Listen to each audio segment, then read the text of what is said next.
Samantala po namin puputulin ang ating pong maikling pelikula patungkol sa Panginoong Hesus. Upang bigyan daan ang salita ng Panginoon, maiksing pangaral po na magpapaunawa sa ating kalooban ng ating pong Panginoon. Pero bago po yun ay meron po magpapatotoo muna, maiksing patotoo sa kabutihan ng Diyos kung bakit po kami nagkatandak ng ganitong pangawan. Magandang gabi po sa bawat isa. Ako po ay biniyayaan lamang ng ating Panginoon na pagbabago ng buhay.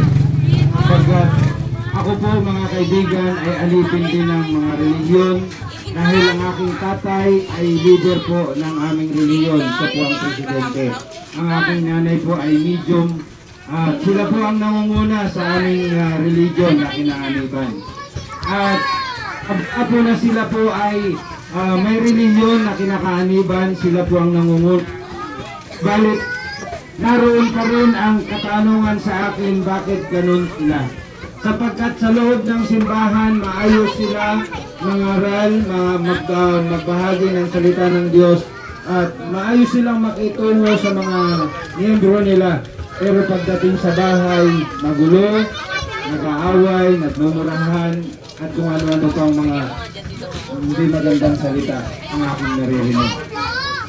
At nagkaroon ako ng katanungan sa aking sarili, kaibigan, hanggang sa ako yung pumunta dito sa Cavite, taga Aurora po ako. Nung ako'y umalis doon, mayroon sa aking puso na kung saan, bakit, kung ganun, ang sitwasyon ng tao na kahit na may reliyon ay magulo ang buhay. Guys, kung sabihin sa'yo kaibigan, nagkaroon ako ng katanungan sa ganung sitwasyon. At nung ako ngayon pumunta dito sa Rosario, doon po ako sa Sikat tumira. At meron pong nangangaral ng salita ng Diyos na katulad po nito. At itong reliyon, itong samahan ito rin po. At sabi po ng nangangaral, kung ikaw kaibigan ngayon, ama ng tahanan, ina ng tahanan,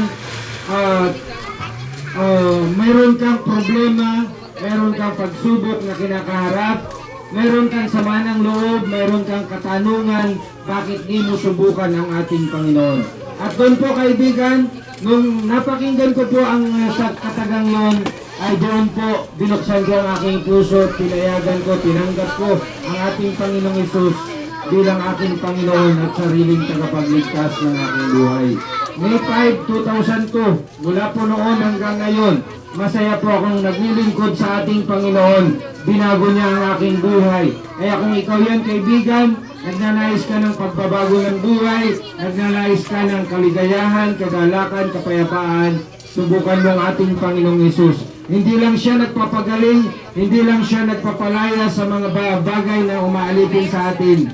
Sapagkat kaibigan, ako po ay produkto ng pagpapagaling ng ating Panginoong Hesus. Sapagkat nakaranas po ako ng pagsusuka ng dugo at pagdudumi ng dugo, pasintabi po sa mga kumakain. Dahil po sa bisyo. At nung nakilala ko ang Panginoong Hesus, pinagaling niya po ang karamdamang ito. Kaya kung ikaw yung kaibigan, nais kong sabihin sa iyo, kaya kang pagalingin ng ating Panginoong Hesus, kaya kang baguhin ng ating Panginoong Hesus, ilagak mo lang sa Kanya ang iyong buhay. Magandang gabi po sa inyong lahat. Maraming salamat. Isang magandang gabi rin po mga kaibigan sa pagkakataong ito. Nais ko rin po na magpatotoo kung paano po ang Diyos na kumilos din po sa aking pong buhay. Ako po si Brother Warren po. Kasalukuyan po ako na nag-mission po sa lugar ng Hong Kong. Salamat po sa pagkakataong ito. Ako po ay nakarating sa lugar na ito. Sa mga ganitong lugar po, dahil ako po ay laking dagat din po mga kaibigan. Ako ay from Mindoro, kaya alam ko yung mga buhay sa ganito po mga pagkakataong ito. Kaya nakaka-relate po ako. Kaya maraming salamat po. Gusto ko na po sabihin sa bawat isa sa atin kung paano po ang Diyos ay kumilos sa akin po buhay. Bagamat ako po ay lumaki, ang aking po mga magulang ay mga mananampalataya na. Pero dumating rin po sa punto na aking buhay mga kaibigan na ako rin po ay nakaranas ng mga matinding pagsubok sa buhay. Ang mga pagsubok na ito, ako po ay sinubok po pagdating po sa karamdaman. Ako po ay sa mga pagkakataong yun ay naroon po ako sa Hong Kong ngayon. Gusto kong sabihin po sa inyo na ang Diyos po ay napakabuti. na ako po ay pinagaling po sa sakit na cancer. Sino po dito ang nagka-cancer na?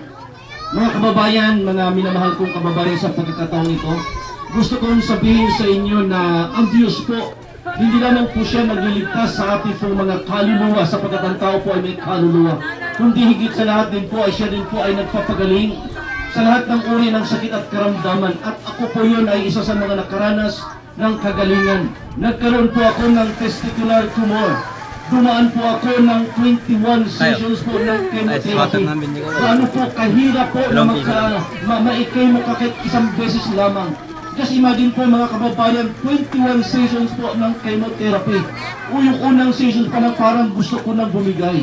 Pero alam niyo po, hindi ko po makalimutan na ang sabi po ng Panginoon, ang sinumang lumapit sa Diyos ay hindi niya po itataboy. Kaya sa mga pagkakataong iyon, ako po ay lumapit sa Panginoon, umiyak ako sa Diyos. Sabi ko sa Panginoon, kung meron ka pang plano sa aking pong buhay, malalampasan ko ang mga pagsubok na ito, pagagalingin mo ako sa cancer na ito. Sa madaling sabi, mga minamahal kong kababayan, dumaan po ako sa 20 sessions na chemotherapy na ito, nalampasan ko ang lahat ng ito dahil po sa ating pong Panginoon. Nasa Diyos pala mayroon pong pag-asa. Ano man ang iyong kalagayan at ako po'y personal na nakaranas po ng kagalingan po sa sakit na ito. Kaya mga minamahal kong kababayan, gusto kong sabihin po sa bawat isa sa atin, pinalaya ako, pinagaling ako ng Diyos sa sakit na cancer. Cancer free po ako ngayon dahil ang Diyos, hindi lamang siya Diyos na nagliligtas sa ating kaluluwa, siya din po'y Diyos na nagpapagaling sa lahat ng uri ng sakit at karamdaman.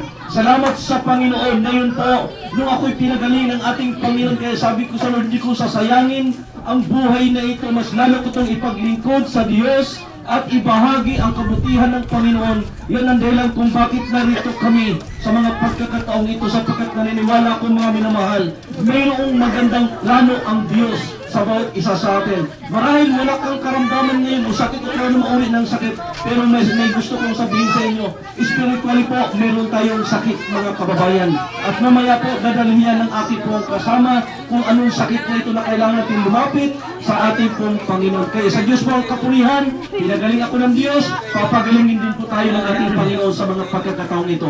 At mamaya, ngayon po, pakinggan po natin ang salita ng Diyos. Praise God, at yan po mga minamahal.